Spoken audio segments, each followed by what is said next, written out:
whoa, look who it is. It's your boy, aka the forklift, and we're sitting here with Wyatt today.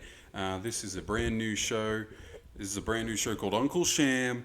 We've got the Wyatt's Wormhole of Madness crew in the building right now, and we're starting a brand new podcast. So, welcome to the four people watching at home. And if you're listening to this and not watching it, that's good because I wouldn't want to look at this. No, just kidding. So Wyatt. You forgot about yourself. It's Xander Pendray here from Xander I Pendray. am, but I like to call myself forklift nowadays. So I'm just going to be called forklift for the show. Yeah, I mean, myself, I'm not forklift certified, but I know how to lift a fork. That's what I'm saying. Exactly. That's a really cool segue because that right there is what we call humor. Well, some people would. Not people that I associate with. Ooh. But no, but that's all right. So today we're talking about how to make friends. So what is the first step? Well, first step is to meet people. How do you meet people? Well, you go out. So you sit in your home. You go out. And if if you're not. What does going out mean? Well, it's anywhere people are. It's probably What better. if you tried to meet people at like a prison? Would that be a good way to make friends? Well, I mean, you could do the very lovely postal service that they have with right to the. Oh yeah, That's that's nice-ish. But no, that's good. Probably Actually, wouldn't go that is to a good. prison to see a person you don't know. I think you Fair. go out to a place like if you're a younger person at school or a university, maybe Yeah. a workplace, maybe out at night to a restaurant or Yeah, a cool. bar or something. I think maybe not a restaurant. I think a restaurant's a place kind of one of those. It's just one of the but I yeah, no, understand you're the right, bar yeah, and but like a stuff bar that. or a Oh, club or something. yeah, if you're open to it, I guess. Yeah. I think that there's a few places to meet people. I think maybe at the work site, just be nice to someone on the work site. Definitely. And, you can really kind of segue to friendship from there. Yeah. I think. Yeah, I mean, yeah, most of the friendships I've ever made in life have been more just, you meet people through, things that you're already at, like a uni or a school. Like school and university and work. I think that's what you kind of need to do nowadays. You can't just you can. I guess there's also like scouts and other kind of avenues there. Yeah, like associations and such. Yeah. I don't know. There's a lot of ways to make friends in the modern age, but it just seems to be some people would be too scared to do it. But Yeah. I think people that are scared to do it kind of just need to just get over that fear in some way. Yeah, I It's mean, like the first step is to get over just being like too anxious. Yeah, generally, and as well, some people can sort of help you along that fear, I guess. If you meet someone nice enough, or if you through your university or your work, someone's nice to you and they reach out and they can sort of extend an olive branch and help you become a bit more secure in that sort of aspect, I guess, as well. I guess so, yeah. Someone who can facilitate more kind of friendship and conversations that kind of in that general direction, I guess. Definitely, we always, if you're an introvert, we always need, that extrovert to sort of bring us out of our shell and sort of facilitate us and make us feel welcome and comfortable. I guess so. Yeah, I guess so. I don't know. I can't speak on the introvert experience. I actually don't really believe in introverts and extroverts as an exclusively kind of state of being. I think that it's kind of it's a flux thing because I guess there is the recharge and all that kind of stuff. But I don't know. I've never really felt like I was an introvert or an extrovert. Yeah, I think I'm definitely if we were going to put a title on it, I'd probably be an extrovert. But that's how I would consider myself. And I think the whole nature of it is more in my opinion anyway. It's obviously the way people think of it is differently, but for me, I think of it in more a way of with people that aren't your, I guess, vibe, then you're introverted because they're going to be a lot more draining on you, and you're going to need time to recharge for that, and you're not going to be as, I guess, eager to sort of spend time with them. But if you find people that you're very much matched with and sort of comfortable with, then you are, then you become an extrovert in that nature because you're sort of a lot more comfortable and you're vibing and you're able to sort of release this sort of energy that you're sort of, Yeah, I guess when people bring forward the energy. Yeah. Yeah, and I'd say, one of the good things that can kind of get you a lot of friends is kind of the belief in kind of a collective experience. Yeah. It's a belief that you are one with everyone who's around you, regardless of who they are, visually or gender or any of those kind of ridiculous titles that people like to rattle on about. When you kind of break it down, you kind of see people as like a one kind of collective moving forward. That's kind of what can really break it down. And it's like, we're all in this together. It's like that's a very like common saying, like no matter where you are, everybody kind of has an idea. There are a lot of people who don't believe in that kind of thing, and those people are not good people to be around. But it's those people that, it's the people that believe as well as yourself. We're all in this together. We're all equal people. And I think equality and just always believing in equality and just living a life where you just want to focus towards an egalitarian society with people just being looked after and understanding that people that you're working with are equal to you. Just that kind of opinion, just that kind of general idea is a very positive one. Yeah, definitely. I think you, as well as High School Musical, said it best right there when you said we're all in this together. Yeah, and that's a thought when you kind of wake up every day and you kind of reiterate to yourself that it's a collective experience, like an equally collective experience between most people, like what life is, especially within your like specific cultural little avenue. Like that kind of makes things easier. Exactly. That's why they call it the human experience. It's the all related human to experience. I think it's humans, I think it is kind of something. There are like a few elements of culture though that aren't cross-cultural. Definitely. And I would say just be. I think the best thing to do when you meet someone of a culture that isn't yours is just to just to kind of just say as much, like ask as many questions and just engage and just kind of make sure to just watch without interfering on the culture, I think. And like be just very open to if they're willing to sort of share their culture with you, be very open to that. People might not be as well, just due to the fact that some people have had bad experiences when they've shared their culture, and that's okay too. But just be very open and sort of just willing to let the information, I guess, flow. Neutral, I think. Yeah, just definitely. kind of a neutral observer, and just embrace what you can embrace, and just to step back when you think you should step back and you're told to step back. Yeah, definitely. And you don't want to. That's how life goes. Because you don't want to be one of those. Someone walking in here or something.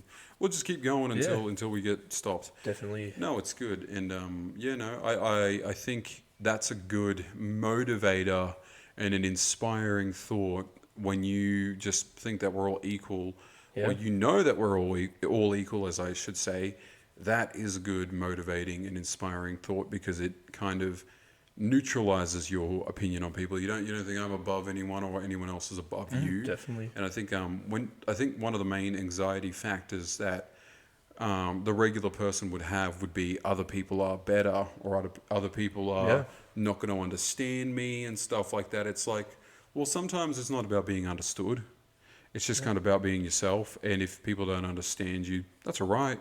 You'll be all right. I don't know. It's not the end of the world if someone doesn't know what you're talking about. Yeah. Just explain it better. And if they don't like it, move on. If you don't like the fact that they don't like it, then you should personally move on. But don't be a person who's constantly offended and looking for things in the world that are negative, because those type of things will just drive you down a pit of despair. You got to think about what you like about things rather than what you don't like about things. Exactly. And every time you walk around, you can count on your hand 5 things you like about where you are.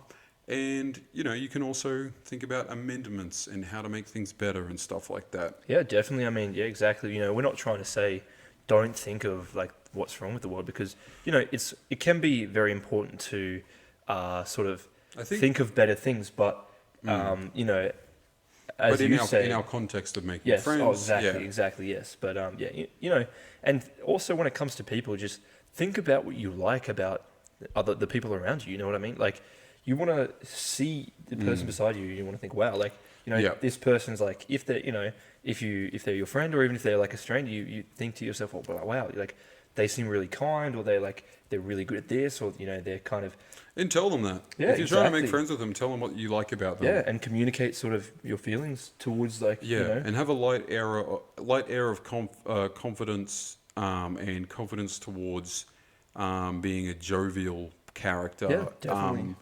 If you feel as if you want to be like nice to people, then be nice to them. I guess like that's pretty obvious, but it's something that some people are scared to do or anything like that.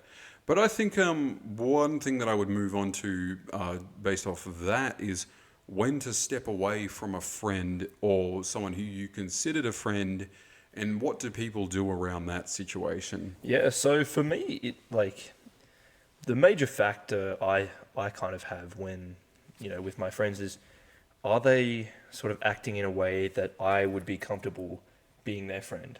If they're doing Yeah. something that I'm very uncomfortable with in terms of, maybe they're, I don't know, like, I don't really have any people that are doing terrible things, but, they're, might be doing some random, like, crime, or, like, if they're doing something that I'm very, like, I guess, ideologically against, then it's probably not like a good friendship there, because I'm not going to be, I guess, proud to call them a friend. And also, like, if they're a nice, and good person, like, then that's pretty much what it comes down to. And if they're not, and if they're sort of, not acting in a way with integrity, or trying to be like the best person they can be, and not to say that you can't make mistakes or be, do bad things every now and then, we all do, but, if they sort of can't be communicated to, and they're not really, I guess, receptive of that, then maybe that's Yeah. So people that just bring forward negative feelings negative towards you, feelings, like and just you just negative you don't actions want you don't want to be around those people who are just constantly making you think negatively and kind of inspiring your thoughts to pull towards a negative direction, a self-centered direction, and an ideological direction of hatred or oneness or otherness. Yeah, In a way, like otherness, when I talk about that, that means like you are elevating yourself to the status of a particular, like we are one who is the elevated ones, and there is an other. There is yeah, this it's like, other, and they're doing there's this, this or lower this other. group of Yeah, people is you this don't. type of way. Yeah, you like even if you don't like a group of people, just kind of keep them at an arm's length, and you don't look at them, don't talk to them, but you don't treat them as if they are something that isn't a normal person, because they are just normal people. They're just engaging in activities that are just negative activities, but just as much as they may be negative people, they are still like redeemable at the end of the day, in the way that they are, everyone's born somewhat pure into the world, and we're at one time as pure as like a baby deer, Yeah, and the same kind of universal forces that created the trees, the sky, and the rivers also created people. So you're going to understand that all people are just normal A star people, if you know what I mean. Normal A people. Yeah. Even if they're insane.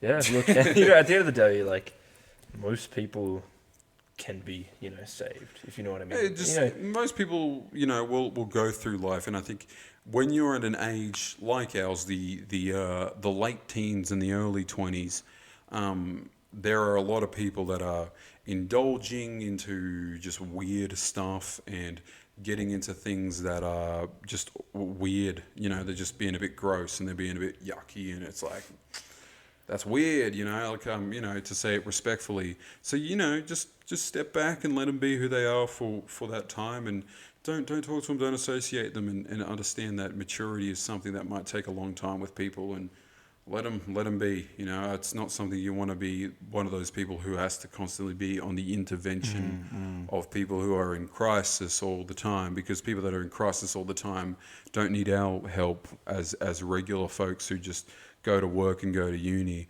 They need help of like social workers and medical experts who are trained to deal with particular situations like that. Yeah, definitely. And, not to say we can't give support, but it's, We could give up there's to a a certain point. level Yeah. of responsibility that we have. Our level of responsibility ends when it becomes more than this, friendly support, and more Yeah. than this, as a friend, you can, you can be there for someone, you can support them, but Yeah. you're not qualified, or you shouldn't really be, I guess, egotistic enough to think that you can Yeah, you can't save change, someone. I think, everything or change their lives. if we ever have, we might do a podcast on relationships, healthy versus unhealthy, but yeah. this is kind of going into that territory. You can't fix someone. Yeah, and you can try to encourage them to seek help, but if they don't want help and if they don't want to help themselves, then at the end of the day, the outcome of your support and your assistance is not going to really change anything. Yeah.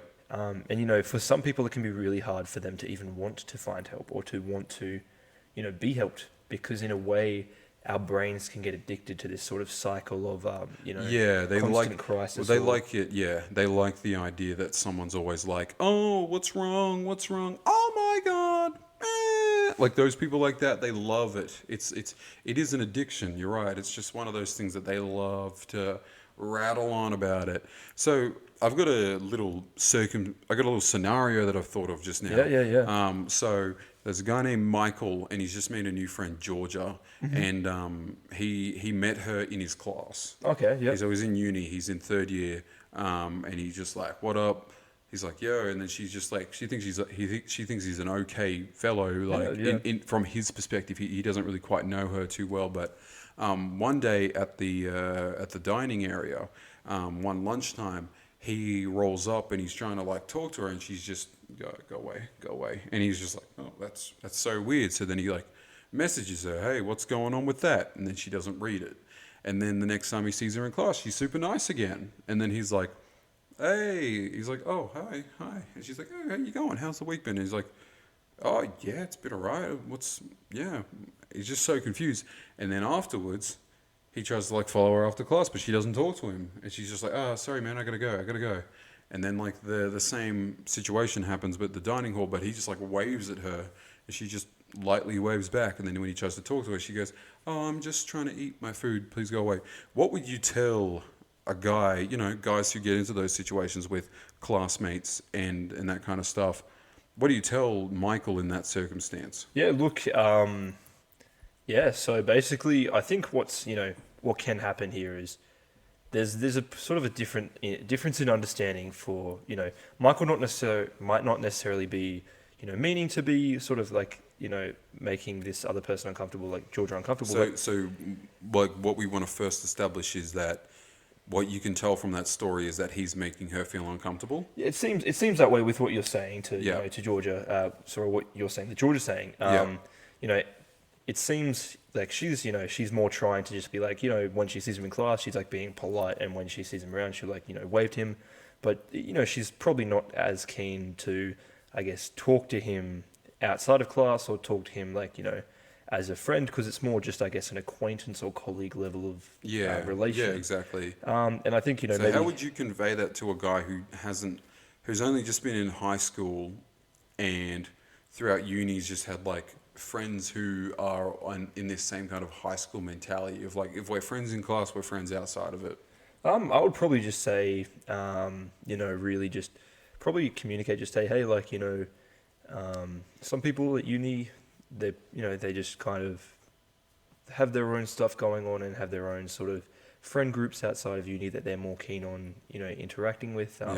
And, like, they might just be a bit polite and want to say hi to you in class, but outside of that, they just, the level of relationship isn't quite in the way that you would hang out with them after class. And that's okay, but that's just something to probably think of further on. That's probably what I'd say. I think that's a good answer. What can you think of any scenarios that I could kind of answer? Yeah. So okay. This is sort of a similar scenario, I guess. But so I'll just use the same names again. Yeah. So Michael is just like this worker. Michael meets someone at work. Yeah. And Michael is he's at work, so he's just being normal, and this person at work, Georgia, asks for like his contact details. Yeah. So he gives Georgia's contact details, just trying to be polite and trying to be like a good friend, or he's like kind of keen on, I guess, just being a friend, and Georgia starts sort of texting Michael in a sort of, just being like a bit more than friendly way. Mm-hmm. And Michael is sort of conflicted because he doesn't want to be rude, but he also he just gave it to her at work because he didn't want to have the awkwardness of, saying no, that sort of thing. So what's sort of the advice there in that sort of scenario, I guess? Even if it was the the converse way around, maybe like Georgia was working and Michael wanted the Georgia's well, look, contact if it's a details. guy to a girl, just say like, oh, this is a hard question. I wouldn't know how specifically to answer it because it's kind of okay. I can kind of spitball some ideas, and I think the audience might be, I'm sorry if this is kind of depriving of a proper answer, but what I can say about that is, really, you just want to establish that it's a big no. Really, you want to establish that this is a boundary crossing that's like not something I want to get involved with. And if it keeps going, you just got to really try hard as hell to get rid of it. You just got to say no, no, no, go away, please, please. Please go away. I'm going to block you. I'm going to get rid of you. And if that's the persistent nature, if it just stops when it stops. You let the HR people know if it's something that gets into the work life. You let the union know if it gets into the work life too. You let the boss know, the team leader, the managers. You got to let people know about this, and you make it known, I guess, in a way that it's kind of confidential and to respected leadership position people. And you just got to. I don't know. Like, there's a lot you can do, and there's very little that you can do. In certain situations, if the person is particularly,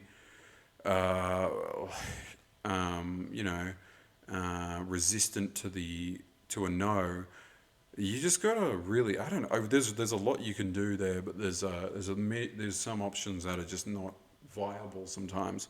So I guess you just gotta really push hard, and you gotta make it clear, and you just gotta be like. You got to be like a very, very distant person from letting it get to your core, I think, and you just have to really try as hard as you can to get rid of it. If it is a difficult situation, but if it's an easy situation, it's a conversation. It's a sit down. I'm going to block your number because I don't trust you as a person. I can't trust you, and I will not be speaking to you. And that's how it goes. We're work colleagues. We're nothing more. And if anything, I will probably not even be speaking to you at work anymore. Just, you're going to make it clear, I'm not going to be speaking to you. Don't try and even amend this. That's. Yeah, I mean, yeah. Potentially, I also think though, to a certain extent, before we get to that stage, yeah. It might just need like an initial conversation after they begin sort of trying to go down this direction. You can probably just say, hey, like, I appreciate your interest in me. Or even not appreciate it, don't even but just say, hey, like, I just sort of wanted to communicate to you that I'm just, trying to be positive and friendly towards you. Yeah. And I'm not looking for anything more than that. I respect our work relationship and, the sort of, if it's a friendship at the stage of the friendship that we have, but that's all I am, comfortable with, and that's all I'm wanting. And then from there, we can maybe take some of these further steps if it persists. Yeah, fair. But yeah, I think if because at times if Georgia's trying to go after Michael, or even if Michael's trying to go after Georgia, it can sometimes just be like at this time where there's sort of people misunderstanding a situation, or they're just trying to show interest in the person. It might not be as serious in some cases as very inappropriate messaging. It might just be certain other things, which is it still can make people uncomfortable, but if it is that, then there is the chance to have that communication and to sort of bring it back before it can go into a bad situation, I think. Yeah. Okay, I got a one, I guess. Rochelle is in the work tea room, and a nice guy named David waves and smiles and said good and says good morning to her, and she's like super like, hey, like, what's up? And they just start talking to each other, but then he looks down at his watch and he has to go, and then they're on the next break together and they see each other and they just start talking to each other again. They're having a mad time, but Rochelle doesn't even know that his name's David or anything like that, but they're just like having a mad chat. How does Rochelle get to the level of, establishing a proper, friendship with her colleague? Yeah, okay. So I feel like there's a certain natural progression of vibes in a way. Yeah. Like, So how does that roll for those who are uninitiated? if they're, consistently sort of, if the vibes are consistently good between them two and they're, both comfortable talking to each other and they talk to each other on, their breaks, then, Yeah. Potentially there's this sort of aspect of, if the name still isn't known, just say, hey, like, I completely forgot it as we were talking to, like, get your name, like, that's how I would do it. and it could be what? like, I was like, what is your name, by the way? it could be like a funny icebreaker as well. It would be funny because you'd just be like, you're like, yo, we've been having like this mad time. Yeah, like, what's your name, bro? What's your name? Yeah, exactly. Yeah, I've had a few situations like that. Yeah, you'd be like, hey, you probably don't know this yet, but my name's Rochelle. What's yours, big buddy? My name's David, broski. Yeah, and then that can be like a pretty good icebreaker, and then if the vibes are still good, if you want to like make it a proper friendship, and if you want to even hang out after work or like outside of work, you can make it just clear, talk. Just be like, hey, like are you comfortable with me grabbing your contact details? Like, would you be keen to hang out in a platonic way after work? That sort of thing. Yeah. What about those people? So a lot of people who can't seem to make friends through social media. Mm-hmm. But so is it a good idea to make friends through Discord groups of the same interest? I think it definitely can be. Yeah.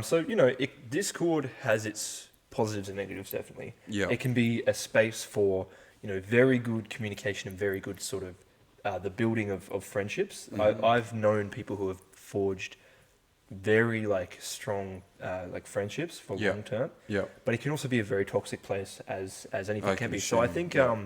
when it comes to this sort of, making friends on Discord, you really have to sort of communicate with them, like even on like a video call, that, if people are comfortable, you have to take this sort of, I guess, maybe extended process of sort of, not necessarily vetting, maybe not the right word, but, gauging the friendship and gauging the vibes of both people, including yourself, to make sure you're both putting each other in a safe position and you're both putting each other, like, setting up for a good friendship. Yeah. And if vibes get really bad, or if they're sort of acting sketchy, or they're trying to pursue something that you're not interested in, or maybe they're not I guess very receptive of maybe they don't respect a lifestyle decision you make, or or maybe you don't respect a lifestyle decision they make. Any of these differences can be a good space for you to, while it's not too serious, just kind of politely sort of leave the situation, I guess. Yeah, fair. And is it okay to do cold contact over Instagram? So cold contact, is that what are you referring to when someone's texting you and you just... don't... No. So like a cold call, like a cold message. You don't know the person, you've never messaged them so you once. message them out of the blue. Yeah, you just message them once out of the blue, just saying hi. Is that okay?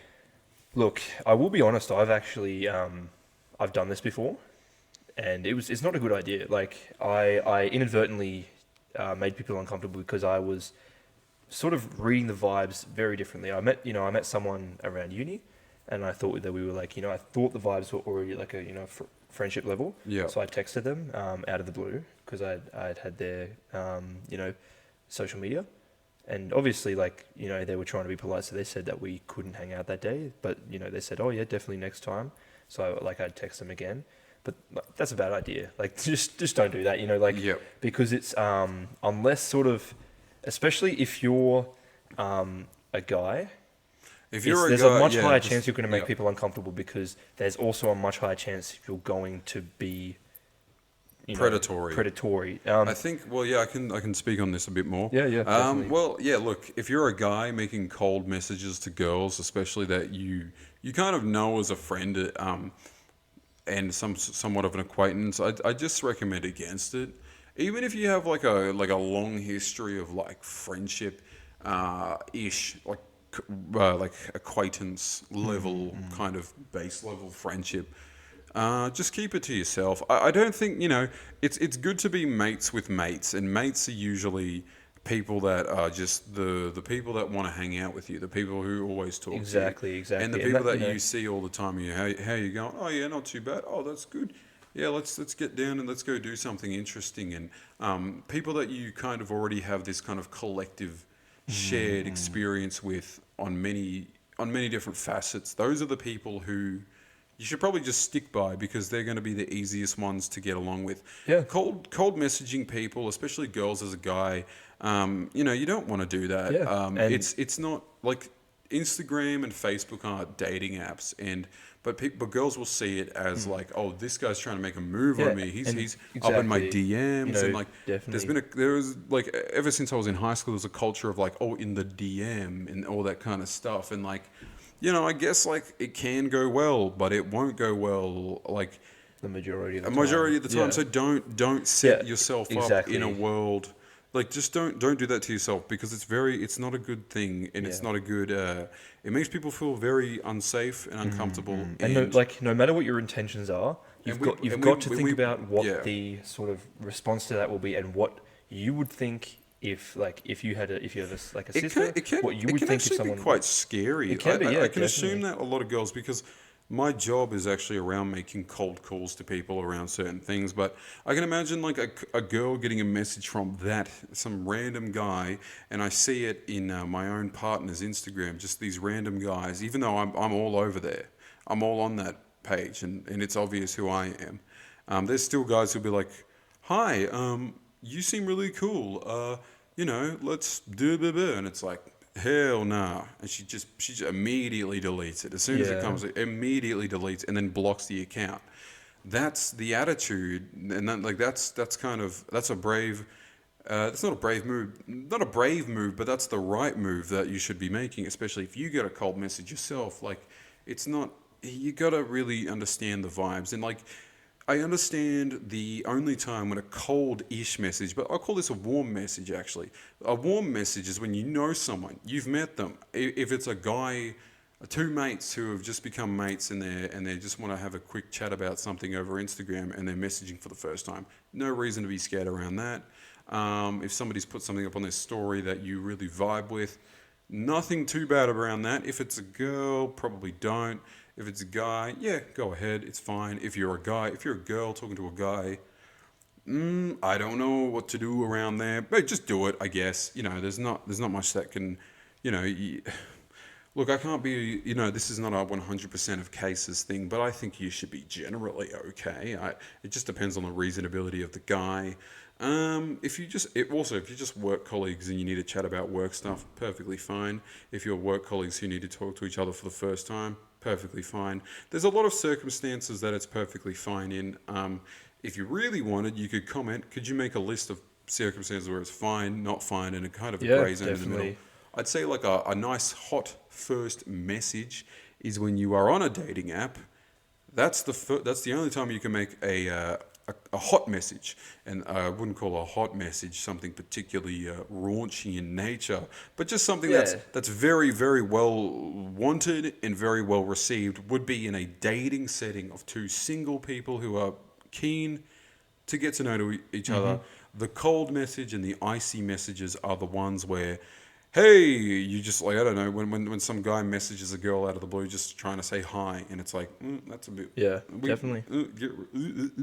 Yeah, and unless it's sort of like, with any person, like, it can be weird, like, if you're a guy talking to another guy, if you cold message another guy, like, that can be weird too, That can be weird if you're gay. Even if you're not. Like, even if you're not gay, that can be weird too. Like, if you haven't sort of, like, I guess, figured out to, like, with each other that you're going to be, like, setting up a meeting again, or you're going to be, like, talking to each other again, then it will be definitely unexpected. Yeah, and, look, every time I've gotten a message from a random guy and it's a hi mate, I'm either scared that I've done something to offend him, for some reason I'm always like, did I like say hi to his girlfriend once? Oh, I don't know why. I don't really do that. I don't have a track record of being like a ladies' man per se, but I'm always scared that it's someone's boyfriend that I've like annoyed for like no reason. I'm like, okay, whenever I see a message from like a cold message from a guy, but it's usually, hey man, I met you the other day. Do you remember me? And I'm like, oh,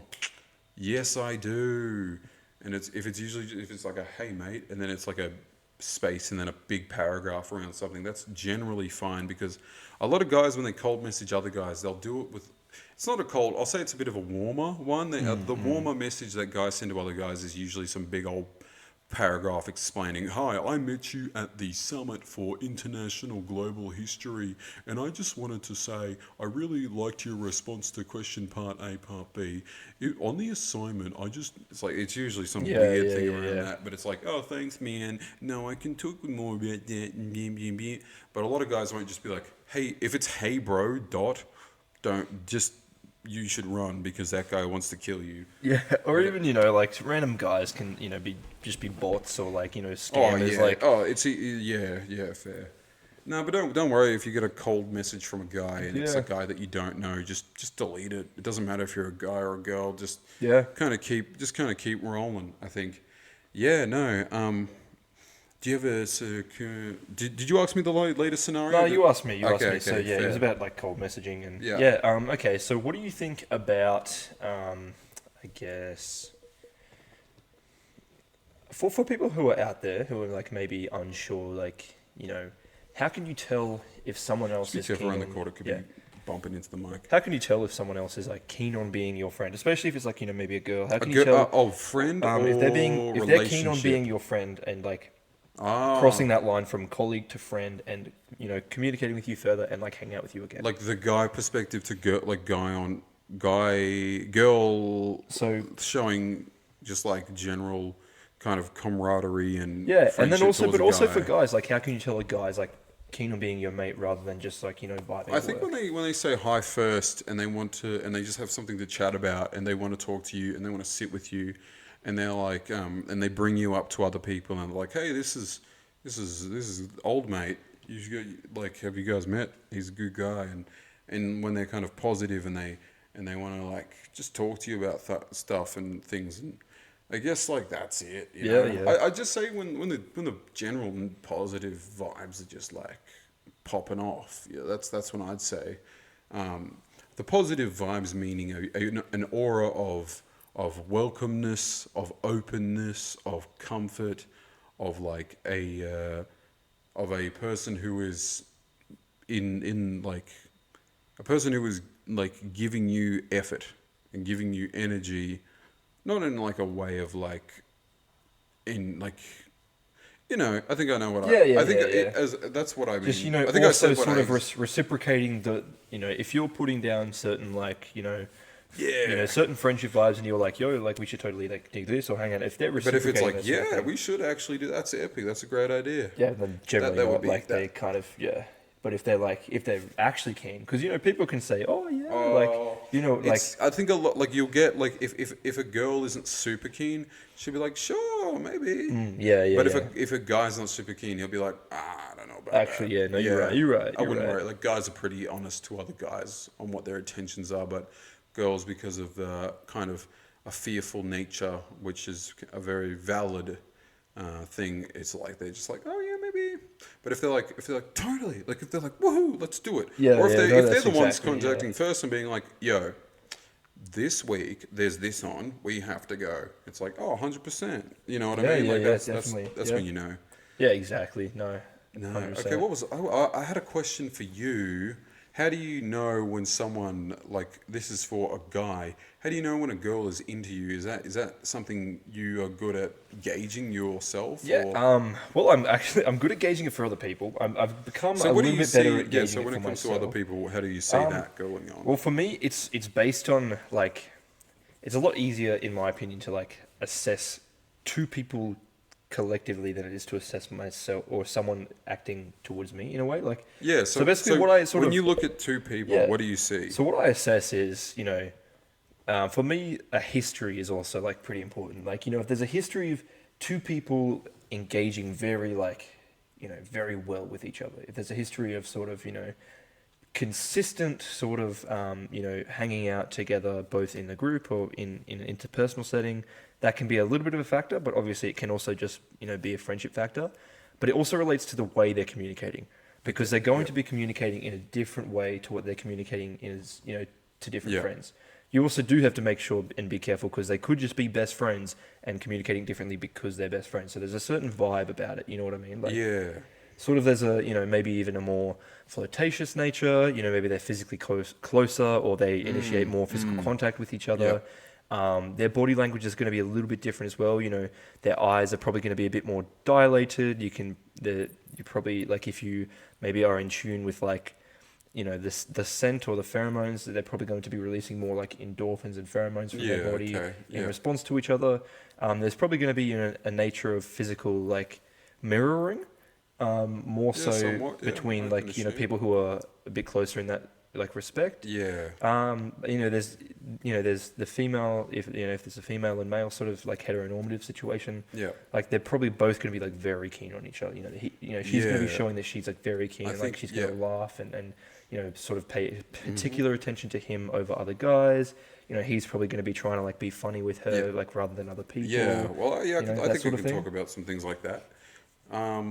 So I think, you're right. I think when the guy is interested in a girl, I think he's very motivated to be in proximity to her. Yeah. And I think when it's the same with girls, Yeah, they want to be definitely. around guys, but they want to make it they don't want to make it super obvious at the start because they want to be they want to feel it out. This is very it's Australian. definitely early days. Yeah. But this is very like our culture specifically, Yeah. like Australian, white, European, Eurocentric Australian culture. It kind of transcends. It goes to like there's more cultures, but it's very like this is in the world that we're in. So if you're in Somalia, maybe this is a bit of a different one for you. But we're just talking about Aussies and maybe Americans and English. I can't speak on that too much, or South Africans or Canadians or whatever. But no, what I'll say is, the guy will just want to be funny. He'll be a goofy dude. He'll think he's like the funniest guy, and if she likes him, she'll think he's also the funniest guy. Yeah. Girls just want to be around the guy they like. They always just want to talk to him and say hi to him, and they'll be like dropping compliments. Oh yeah, but and like for no reason. Yeah. And they'll be like if a guy's playing the piano, the girl will be like, "Oh, you're so good at that," and then someone who's actually good will turn up, and they'll be like, "Oh. Yeah, right. But they'll like the energy, the mind, the focus, and the effort is towards the one guy. Yeah, and it's like it's obvious, and there's like a genuine interest to be like and like feel it out and see what they say, and they'll ask you. They just want to be around you to ask you a lot of questions. That's how kind of, and they'll probably you'll probably this is the male Yeah, like as well, you'll see, if they're hanging out together in a group setting, you're probably going to see that those two know more about each other than like they know about the other people in the group, or depending on how long they've known each other. That's true. Like actually, if it's early days, they'll try and be looking at the friends to be like, what kind of. I think I saw a hilarious TikTok. I say with a very straight face of a girl being like, if his friends are like, oh, that's really not the accent. It's like if his friends are all like, women suck and all that, whatever. Then he's the only good one. As in, like, that's a joke, obviously. If all of the friends are just real idiots, he's also an idiot. Yeah, obviously. no, that's true as well. But I mean, sort of mid days, like a bit after the very early days. When they're first getting the ball rolling, I guess. Within just before the relationship sort of starts, you're going to notice that they know a lot more about each other than. Let's move on to a bit of relationship advice. We'll do another one, maybe all relationship related stuff. Yeah. But I will say, when it comes to dating, this is about the friends to dating pipeline. I think the one mistake that people make at a young age, and I think you can agree with this, is jumping in a little too early. Definitely. And then leaving way too early. Yeah. And then jumping into something else even earlier, and then leaving that one even earlier. Like, there exactly, are people, 100%. those people who are the serial daters. They like it's because they're going in too quick and they're leaving too quick. It's I think it's just like you can't like. This is not like I'm not like trying to criticize anyone in specifically, but it's just it's a common spread across anyone I've ever met, and all my little paths and journeys in life, and no matter how far I go, like with the more nerdy people or the hyper popular and the kind of people who are really into gaming and the people who really love sports and all different, if there's mega, whatever, the septagon or whatever it is of like cultural spheres, people who go in too quick to a relationship are bound to be struck by issues. Yeah, no, definitely. But people who hold it off for too long and who are in this kind of constant flux of, I don't know, I don't know, I just can't, like, that's also just stupid. Don't get involved in someone who's like, maybe like you and I, like, should we like date or something? I don't know. Oh yeah, maybe we should. Oh, I don't feel like it. That kind of thing. Don't get involved in that. Just be like, okay, and then Just don't. leave. Just leave. Like, Just don't. Just even if you're like super duper like, oh, I'm gonna be sad. Just be sad and just get over it. That's it. Like, yeah, a lot take of the time times, and just yeah. Exactly. A lot of the times where you're like, oh, I'm good, but like I don't want to feel bad right now. You're gonna have to just feel bad. Feel it through, you'll get over it. Trust me, you'll get over it. It's not super serious. If it was some girl teetering, tottering, she's not going to be a wife. You know, if it's some guy teeter-tottering, he's not going to be a husband. That's what I can say about that. Yeah, no, definitely. I 100% agree with that. You know, like, look, I've been guilty of this. You know, I've sort of...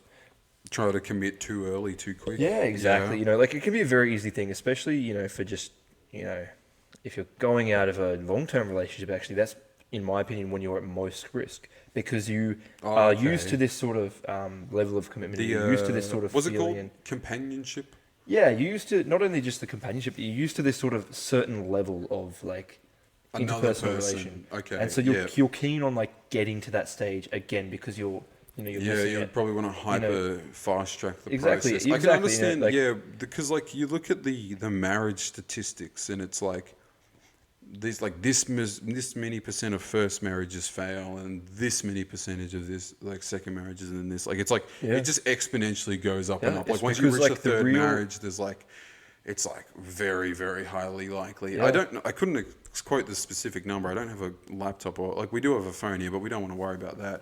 But I just know that they're prone to fail. Like if you're getting married 3 times in a row in your one like 70-year lifespan, like that's a lot of commitment that you've had to go through 2 times over. It's like maybe you should have just given up after the first one failed. I'd say I don't know. Yeah, I mean, it depends. Like I'm not against remarriage, but I am against people who can't seem to sort themselves out after. Like, come on, if you fail, if you're not emotionally intelligent enough to realize that you just can't be in a marriage, like for like thrice over, like just.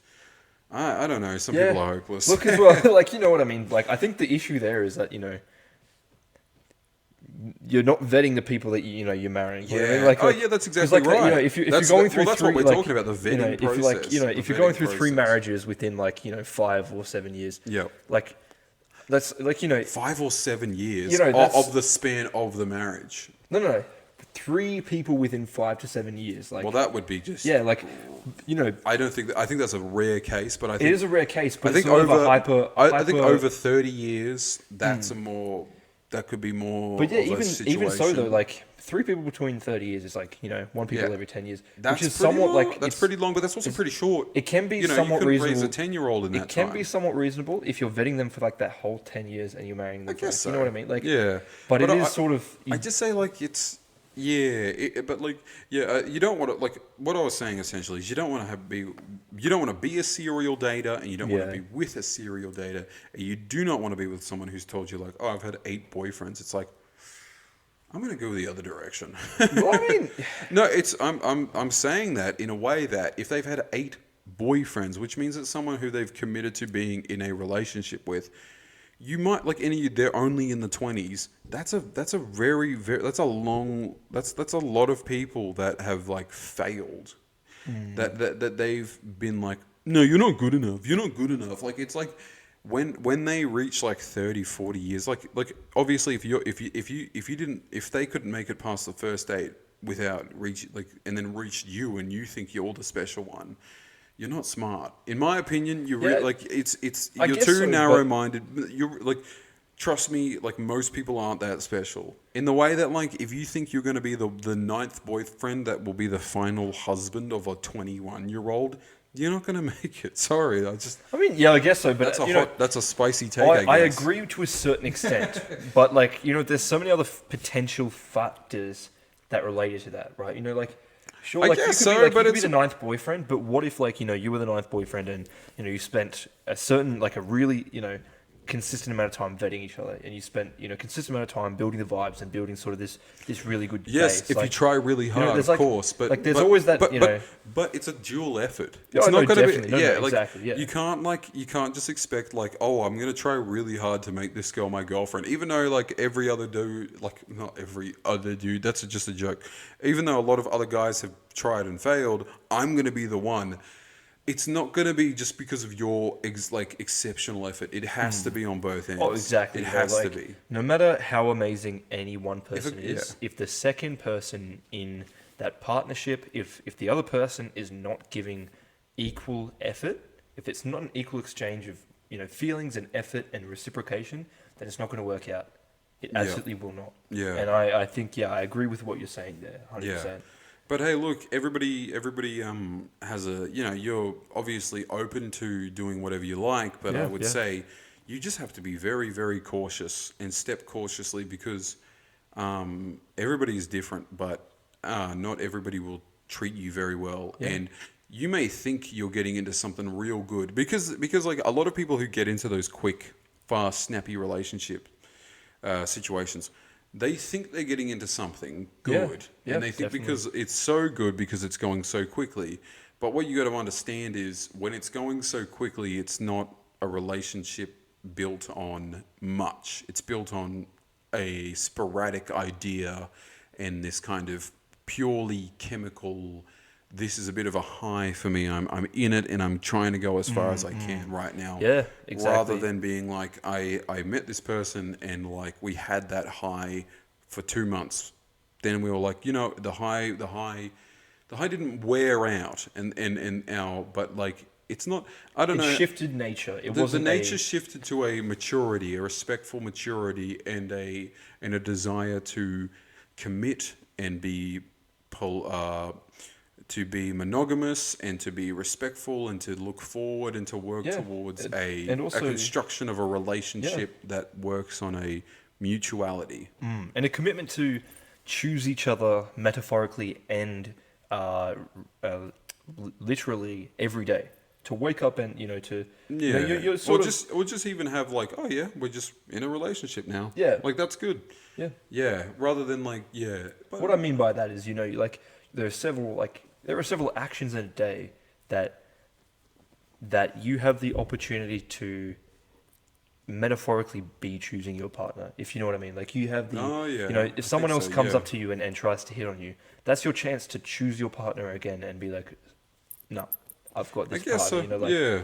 there's multiple times a day for where, me, you know, there's not. That's not a problem really. yeah, but no, I mean, can but there's understand. also other, you know, like you Yeah. making the time for your partner. You're choosing your partner again. Like, you know what I mean? Yeah. You're like, Yeah. you're doing something for the good of your relationship and for the good of yourself or even your partner. Like, by taking care of yourself, you're also, you know, you're choosing your yeah. partner because your partner would want you to take care of yourself. And, you know, there's all these actions that are sort of consistent actions that build up that sort of also make the relationship in a way. Yeah, fair. I don't think I've ever heard that kind of metaphor before, or that kind of way of thinking about it. But that's interesting. Yeah, yeah. No, I think it's also a lot easier when you just think about positives. Really. Oh, yeah, definitely. Like, you know, you'll get pretty far if you just only focus on what you like about your partner rather than what Yeah. you don't like about your partner. And Yeah. the same goes for almost anything in life. And I also think that it's pretty abundantly clear that people who are healthily minded people, will always be focused towards what they like about most things and will always see a positive in almost everywhere because they'll always be like, oh, I like that and I just like Yeah, that. yeah. And like, they'll just look at things and they'll just like it. Yeah, And it's I mean, like, exactly. but those people who are sour and negative and always just like, oh, I don't like that, I don't like this, those people are not going to go far in life. And Yeah. I think you notice like those old people that they're always just mean, and then there's old people who are always just happy, and it's always interesting to see how people turn up at particular ages. I mean, as well, though, there is the, you know, you also should be very aware of, you know, red flags and certain that's- other, you yeah, know, that's and you exactly know, what I mean, yeah. if you're, you know, also like, you know, even if you're out and about, and you definitely should focus on the positives about the person next to you. But Yeah. if there are real issues, Oh yeah, of you course. definitely should be, noting them and Yeah, like, maybe we'll have to do a yeah. relationship But yeah, based podcast. But exactly. But yeah, no, any final thoughts? No, yeah, we'll just get we'll wrap it up yeah, here. But definitely. any final thoughts on friendship, making friends, and if there is anything to bring up, we should bring it up now because we might lose track of Yeah. it. Definitely for me, I think the main thing I would probably want to say, based on like experience and based on just everything, is just be very like aware of yourself. Analyze your actions and think about how you would feel if you had heard what you were doing. If you were thinking about cold texting someone, how would you feel if one of your, even your female friends, like, I feel like if your mum knew that you were randomly texting girls, yeah, exactly. Think of how like offended would how, you yeah, be? How offended would would your you be at family the think about person it? who had Yeah. told your mum that? And then that level of offensiveness is actually that level of negative energy is kind of the negative energy in the air around exactly. that. And It's also even just if not even further than what you feel. And also just be very like aware of the other person. Try to gauge their level of comfort. Try to even gauge if they're treating you well. Yeah. Because there's you're not always likely to be you're not always going to be the predator or the person that makes people uncomfortable. Yeah. You have to be aware of yourself and the other person, and just try to navigate things in a way to put yourself in a good situation, I guess. Yeah, exactly. My wrap up thoughts would be open, be confident, and just know when to step back. Some Yeah. people just don't want to be friends, just don't talk to them, I guess. Yeah. But always, be open and be friendly and be kind and just like always look for the signs of disinterest. And I Yeah, think the people that kind of fall behind when it comes to friends is either they look too much at the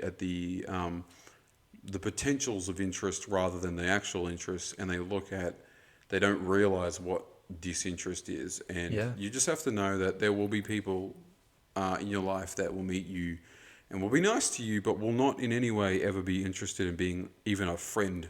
And just let those people go, and those people will always be the ones who don't ever ask or care about most things. Yeah, yeah, and look, that's okay. They're not a bad that's all right. person. Like Just let them be. they Let 'em just go. don't vibe with you that much, and it's just a different vibe. Like just Yeah. it's very okay for that to happen. Yep, and also don't respond to a cold text. Don't make a cold text. Don't respond to a cold Yeah, text.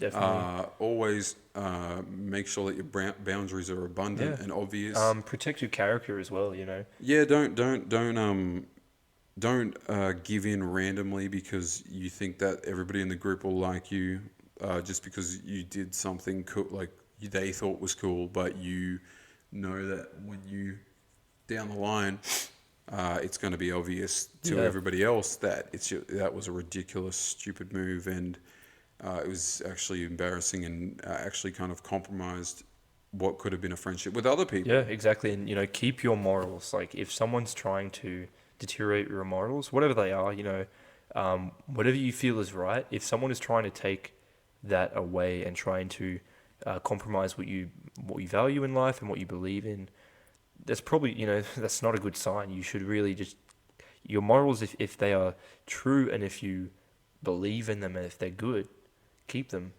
Yeah. Not to say like if you're bigoted, probably don't keep those, but like there are ways to get educated. But if you have morals and you're trying to keep them, just keep them. Yep. Yeah, and sometimes just be open to a helping hand. Yeah. I think a lot of It's okay to accept help. Definitely. yeah, it's okay. It's okay to accept help, and it's okay to accept people who just want to be your friends, even if you think that you're so epic. And I'm introverted. I don't make friends. It's like just let some people be nice to you for a second. It won't kill you. It won't make like. Even if you're like it's just nothing that bad is going to happen just because somebody was nice to you once. Like Yeah. yeah, people that are like that won't make it far, I guess. But that's all right.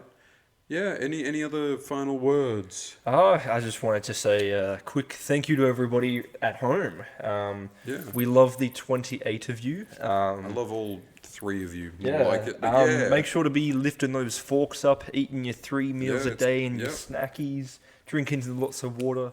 Hopefully guess you so, enjoyed yeah. this and found it, helpful at all. Even if you didn't, Yeah. hey, I hope it was still like I hope it something. was like funny and entertainment. If it wasn't something fulfilling, I hope it was at least funny because it would have been a nice giggle fest. But no, it's been good.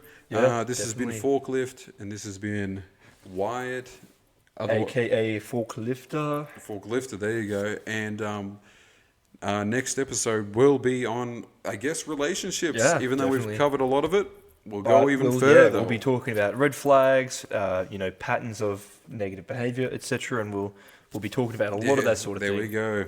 All right, later. Boom.